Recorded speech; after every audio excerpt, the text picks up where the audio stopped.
It's called pebbling. A lot of people call it spraying the ice, but we call it pebbling. A lot of people think water's water. For us as ice makers, we're always testing the water and making sure that the pH is right, TDS is right.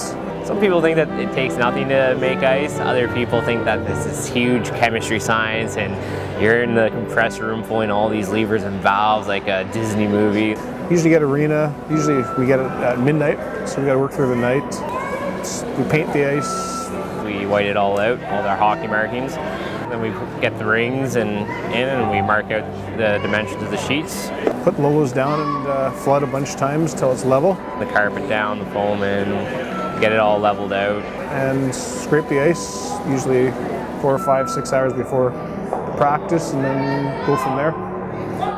When we scrape it, we shape it so that the edges of the ice are slightly a little higher, not to the point of disc, so the rock curls both ways, inside out, outside in, the same. And then we pebble it, so there's little bumps of the rocks that slide over it nice and gently. Because if we didn't have pebble, the rocks would go sideways and it would be heavy. Underneath the rock, it's like a cup.